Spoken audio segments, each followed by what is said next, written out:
Je vous rappelle que c'est Charles de Gaulle et le CNR en 1945 qui ont nationalisé la Banque de France qui était une banque privée. Je ne sais pas si vous vous rendez compte, la Banque de France est une banque privée.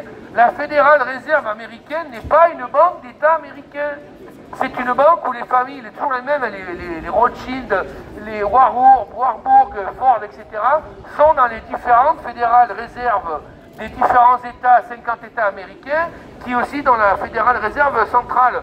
John Fitzgerald Kennedy a été assassiné quelques semaines après avoir dit qu'il fallait qu'il fasse comme De Gaulle avait fait, c'est-à-dire nationaliser la Fédérale Réserve américaine, et apparemment, il n'a pas eu le temps de le faire. Et le suivant ne s'est pas proposé de le faire non plus, voyant ce qui était arrivé à John Fitzgerald Kennedy. Donc il est important de maîtriser les cycles de la monnaie, car il est intimement lié à la santé de la démocratie. D'ailleurs, c'est Meyer Amschel Rothschild, le premier banquier Rothschild, qui disait « Donnez-moi le contrôle de la monnaie d'une nation et je n'en aurai pas à me soucier de ceux qui font ces lois. » Tout simplement. Et par rapport à la dette aussi, la dette publique française a été créée toute pièce à partir de 1973. Ça a commencé avec la loi Pompidou-Giscard, dite loi Rothschild.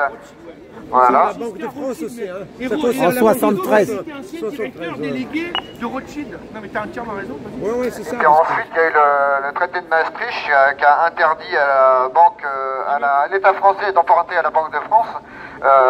Et puis cette loi qui a été reportée dans le traité de Lisbonne qui nous a été imposé par Sarkozy en totale haute trahison, qui a piétiné le vote de 2005 du peuple qui avait voté non à 55% au traité de constitution européenne. Et en plus, au niveau de la loi de 73, c'est Étienne Chouard qui dit ça suffit pas, ils ont aussi dû passer des budgets déficitaires volontairement pour creuser la dette. Donc voilà, la dette française en fait est artificielle, et avec, faut savoir qu'en fait, avec tous les intérêts qu'on a remboursés depuis tout ce temps, la dette légitime de la France, la dette légitime de la France, donc celle qu'on aurait eue sans la loi de 73, sans le traité de Maastricht et sans le traité de Lisbonne, et ben on l'a remboursée 100 fois. Voilà. Alors il y a plein de choses qui ont été dites et franchement bravo à tout le monde parce que ce niveau de débat on l'a pas forcément sur des grands plateaux de télévision qui pour autant ont des budgets incroyables. Nous on est dans la rue avec une enceinte qui marche plus, avec un mégaphone qui est là en renfort et franchement les débats volent super haut. Il y a plein de trucs qui ont été dits. Là je vais rebondir rapidement sur la dette et juste après revenir un petit peu sur la démocratie.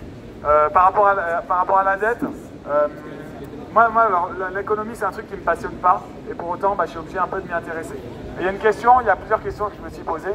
Il y a une première question, c'est pourquoi les gens parlaient toujours de croissance.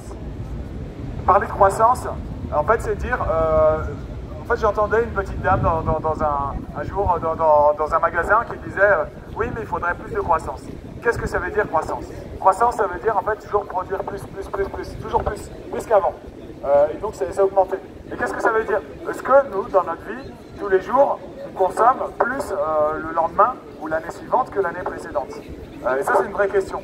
Et en fait, quand je me suis intéressé à l'économie, il y a un truc que j'ai compris et que peu de gens me disent, enfin en tout cas m'expliquent, c'est que en fait, cette dette, elle est directement due à notre système monétaire. Pardon, j'ai fourché, j'ai fait un lapsus. Cette croissance est directement liée à la dette, en fait, et notre système monétaire. Avec justement cette dette dans laquelle on doit rembourser plus qu'on a nous-mêmes donné.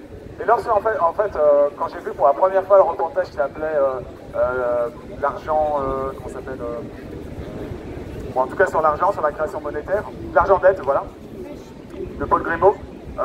Moi, ça m'a rendu fou ce reportage. J'avais envie de secouer tout le monde dans la rue en disant mais vous vous rendez compte en fait qu'on vit vraiment sur une supercherie dans laquelle on crée de l'argent à partir de rien. Et non seulement c'est de l'argent qui est créé à partir de rien, mais surtout c'est de l'argent donc qui est de la dette. Et donc si tout le monde remboursait ses dettes aujourd'hui, en fait il n'y aurait plus d'argent du tout dans le système. Sauf que si tout le monde remboursait ses dettes, il n'y aurait pas suffisamment d'argent pour que tout le monde rembourse ses dettes.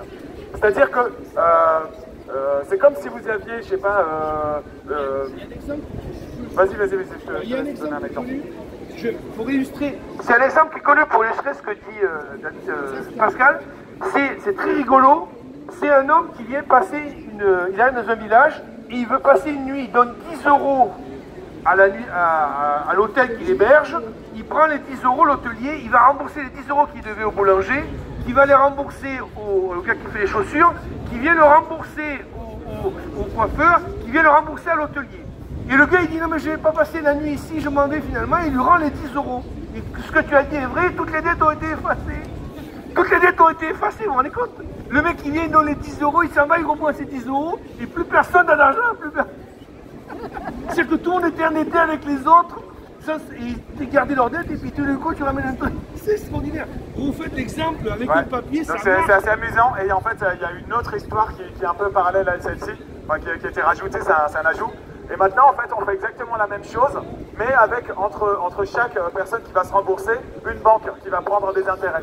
Et en fait finalement, au bout d'un moment, au bout de 20 échanges, il n'y a plus d'argent. En fait ce billet de 50 € il s'est transformé en 50 centimes. Et ça montre voilà, que la banque est prédateur du monde. C'est des parasites. Donc voilà, ça c'est une chose à comprendre. Et surtout voilà, le fait que si tout le monde remboursait ses dettes, il n'y aurait plus d'argent dans le monde et il y aurait encore des dettes. Tout ce besoin de sans cesse en fait faire de la fuite en avant et toujours de la croissance supplémentaire. Et une autre question bête aussi que je me suis posée en tant que non-économiste, en tant que simple citoyen, qui n'a pas forcément beaucoup de connaissances là-dedans, et parfois c'est bien d'avoir du recul, de ne pas toujours avoir beaucoup de connaissances, parce qu'on se pose les vraies questions, c'est, et cette dette, en fait, si elle existe, ça veut dire qu'il y a des gens à qui on doit de l'argent, et d'autres qui n'en ont pas. Donc ça veut dire que certaines personnes maîtrisent le monde, contrôlent le monde, et d'autres ne le maîtrisent pas. Et cet argent que personne même si tout le monde remboursait, il n'est pas légitime. Parce que de toute façon, personne ne peut le rembourser. Et donc cette idée de se dire, voilà, non seulement c'est comme j'ai un gâteau au chocolat, mais il faut que je le rembourse avec deux gâteaux au chocolat, c'est pas possible. Et de se dire, en fait, il y a quelqu'un qui possède 2 gâteaux au chocolat. Et donc pour moi, en fait, le mot économie, en tant que justement non économiste, j'ai toujours trouvé ça bizarre, parce que les choix économiques, en fait, pour moi, ça allait toujours à l'inverse de l'économie. C'est toujours justement dépenser plus, alors que pour moi, l'économie, c'est arriver à dépenser moins pour avoir un même résultat, et arriver en fait avec peu à faire ce qui nous suffit, à répondre à nos besoins avec le moins possible. Et en fait, l'économie, je me rends compte que j'ai l'impression que c'est vraiment l'inverse. Voilà, je vous donne un peu mon point de vue en tant que profane sur l'économie, pour vous dire que les choses ne sont pas aussi simples et que les économistes, parfois, en fait, nous emmènent dans leurs règles, dans leur façon de penser le monde, alors que parfois, peut-être qu'il suffit que de faire un pas de psychopier et regarder la chose autrement. Et demander aux enfants comment réfléchir, parfois, en fait, ils vont vous trouver des solutions auxquelles on n'a jamais pensé. Bien sûr, parce qu'ils ont moins le cerveau, ils ont moins le cerveau lavé. Je rebondis par rapport à ce que dit par rapport aux enfants. Gabriel. Il y a Frédéric Lenoir, spécialiste en jeu de développement personnel,